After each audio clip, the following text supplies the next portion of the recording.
Greetings, everybody. Great to be with you again. We're going to dive into the latest travel sentiment research undertaken by Longwoods International. Hello, my name's Chris Adams, Head of Research and Insights at Miles. I'm joined by the wonderful Andrea Godfrey, VP at Longwoods International. We've been doing this research with Longwoods for the last 15 plus months. And just a reminder, you can access this research and a whole range of other resources in our Clarity in a Time of Change portal.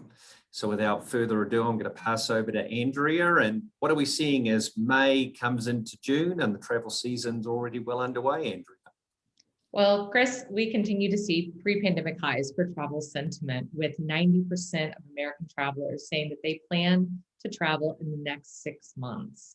And when we look at when they are actually planning to go on these trips, of those that have that trip planned, we see that over 73% plan to travel from now up until the next 5 months, and only 12% of American travelers don't have trips.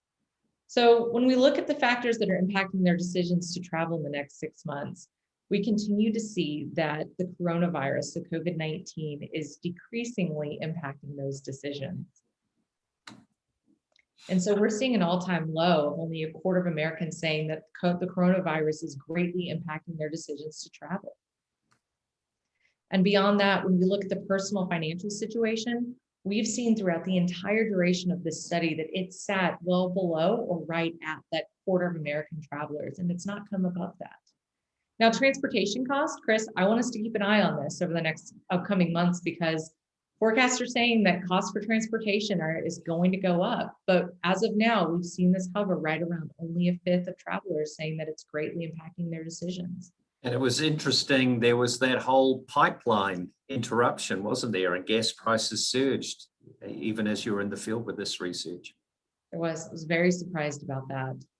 But especially when we talk about how travel plans are being shaped around those that are being influenced by COVID-19, we're seeing about right under a third that are planning to drive as opposed to fly. As we see this number change with airline prices, is something for us to keep an eye on. And we still see about 30% of American travelers plan to stay domestic. Now, when we look at perceptions of safety in travel, we're seeing record levels of positive sentiment. Especially when we talk about opening up our communities to visitors, this one is so important. We're seeing people start to really get out and about and travel. Feeling welcome in a destination is that deciding factor. And so when we talk about feeling safe, it's not just welcome, it's also feeling safe traveling outside their community. And we see that this ticked up by 7 percentage points last week, up to 67%. So looking at the vaccine, since back in mid-April, we've seen an increasing trend of American travelers saying the vaccine has no impact on their travel decisions, sitting at 44%. And only 23% say that they're going to wait until they receive that vaccine. Now this week, very pleased that we asked this question on all of our minds, especially as many of us are working from home, is what about people's work from home plans? So 29% of American travelers say that they plan in the short to medium term to work from home. And 54% say that they plan to go back to the office. But of those 29% that plan on staying at home, they don't plan on being at home the entire time. And so we look here, we can see that 10% plan to stay away from home in another US location for 1 to 4 weeks, so about a month. And another 10% say they're actually looking at a month or more actually working away from their house. And so people are still looking at leaning into this concept of working from other destinations and not just from that home office, if they're planning on continuing this work from home lifestyle.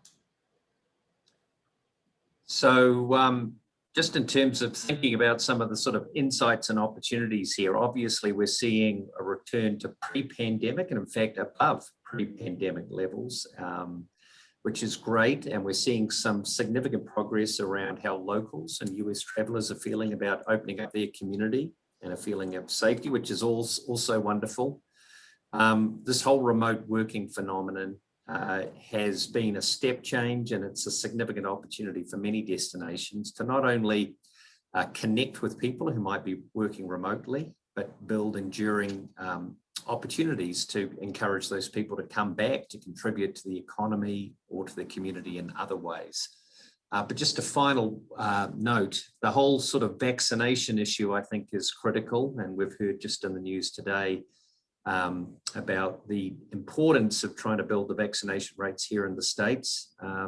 The pandemic is raging in many parts of the rest of the world, the worst it's ever been. And so we don't want to obviously see any sort of recurrence of health and safety concerns from a resurge in terms of case numbers. So just something to keep an eye on there, along with all the other very positive bright spots. So thanks so much for joining us. Just a reminder about those resources again, and we'll look forward to connecting with you shortly. Thank you. Thank you again.